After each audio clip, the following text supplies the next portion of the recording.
Hello, my name is Monica, and I'll be your OET trainer for today. If you're looking for the correct answer option, then you should skip right ahead towards the end of this video where we have revealed the correct answer option. But if you are a student who is looking to understand how he or she can answer a certain question type in OET reading part B, then you should keep watching this video completely. Now, coming to this question type, let's see. First of all, before you look at the answer choices, before you even look at the paragraph, which is going to give you the correct answer, you should always understand what kind of question it is. If you look at this question, this is what we call a gist question. As I've explained earlier as well, a gist question does not want you to focus on details, not at all. A gist question is something that wants you to look at the entire paragraph, an overview of what the entire paragraph is actually talking about. It could be talking about multiple ideas, it could be talking about the same idea throughout the paragraph. But what you should be able to do is you should be able to read it with the help of not scam, but like scanning technique. And in the scanning technique, you should be able to understand the general meaning that you are getting in the paragraph. And then in the end, you should be able to summarize what ideas that you have found here. If you're not able to scan, instead you're reading carefully, what will happen is you will be wasting a lot of time. The other thing that can happen is that if you are not able to summarize towards the end, then that means you have read the paragraph, but maybe you have not comprehended it. You've read the paragraph, but maybe you have not, really understood it, or you are just looking for words. You were just looking at words and just not able to get the meaning in general. So, with every step, you can really identify where you are lacking and which techniques, which areas you should work on. So, how did I determine that this is a just question? I determined this is a just question because they have not given me any particular topic. And this notice, they've used the word the notice. Well, the entire paragraph is just a notice. So they're talking about the entire paragraph, the entire text. So the notice is actually giving me information about what? So the entire paragraph is giving me information about what topic, what idea. So that means after reading the paragraph, I should get an idea. And that idea is what I need. I don't need details. I need just the general idea. So students who complain about vocabulary issues, students who are worried about, oh, I didn't understand this particular word, that particular word, it's okay. Scan, not read carefully. Just scan. If you are scanning, you get a general idea. If you read carefully, you understand each and every word that comes in that sentence, right?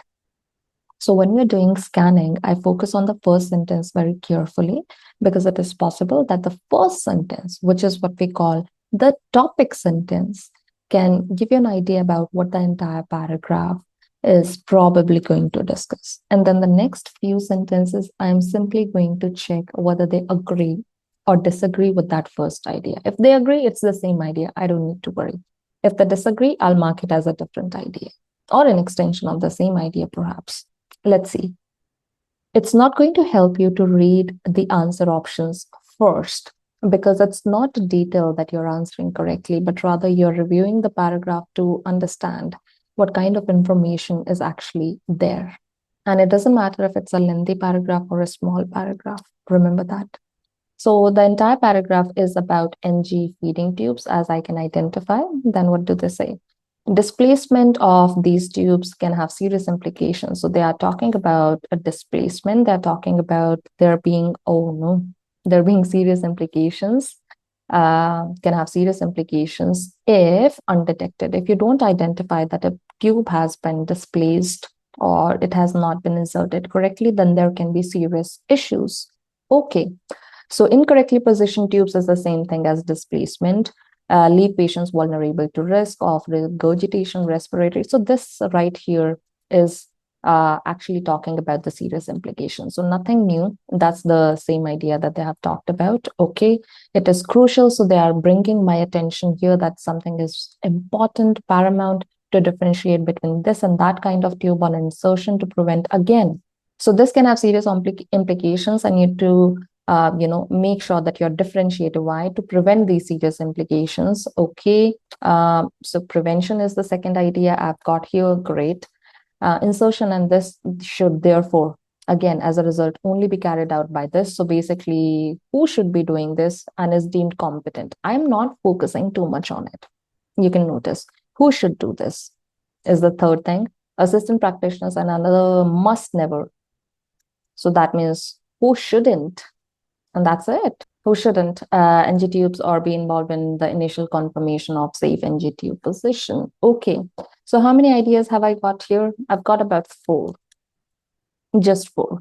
The first idea is that if you do not insert the tube correctly, then there can be some serious implications, serious problems. Okay. Just 4 ideas. The first idea is that serious issues can arise from displacement. Remember, the entire paragraph is talking about displacement in one way or the other. And then the second idea I've got is them just giving me details about that. Serious issues can happen. What should we do to prevent these serious issues?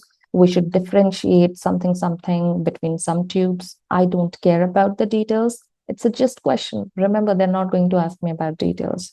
The third thing they have told me about is that after the prevention, they have told me who should be responsible of inserting it, or yeah. And then they have talked about who shouldn't absolutely do this task. Notice I am not naming any names when I'm saying who or who shouldn't. I don't know. That's a little detail. If I want to find out that detail, I can always go to that specific sentence. You know why? Because I've highlighted who. This sentence talks about who. This sentence talks about who shouldn't. That's about it. That's it. We have reviewed the whole paragraph, and they are talking about displacement. They're talking about who should do it, who shouldn't do it. They're talking about if you don't do it correctly, these issues can happen. They're talking about prevention as well. So the notice is giving information about ways, the different ways in which you can check that an NG tube has been placed correctly. While the entire paragraph is trying to ensure that we place the tube correctly, I'm not too sure that they have given me ways, the methods, the measures with which we can actually check if a tube has been placed correctly. Review. Serious implication, differentiate, please, prevent this by these people, should not be done by these people. I don't get anything about the ways with which we can check this, so no. Notice that the entire remaining sentence, this little area is actually, but they have mentioned NG feeding tubes, so just like any other answer option. So the only answer option which is left is this, and it should be my correct answer. So the notice is giving information about which staff. I know the third sentence talks about which staff. That's the third idea. Should perform the NG tube placement. Yep, pretty much. That's the idea here. This is the answer. So yeah, my C answer option is going to be the correct answer. And this is how you answer a GIST question. Remember the 4 ideas that we talked about. A GIST question may or may not talk about the main idea always. So you need to be open to the fact that, okay, they can perhaps give me an answer option about this. They can give me an answer option about this, or this, or this, or all 4 of these combined together. No one or no 2 GIST questions have to be very much alike. However, one thing that will be common in every GIST question is that they will not ask you to consider too many details. So that's one thing that you can always take away with you when you're answering a GIST question. Read it like a GIST. And there's a reason why we always number or summarize the ideas that are mentioned here, why I always categorize like this. What kinds of things are being talked about in what sentences, so that even if I have to go back and confirm something, I can go to that specific area rather than me trying to find, oh, where did I see this? Where did I see that? Because I'm trying to save my time. So this is how you answer a GIST question. I hope you found this video helpful. If you did, then please like, share, and subscribe to this channel and let me know what kinds of videos you would like to see next.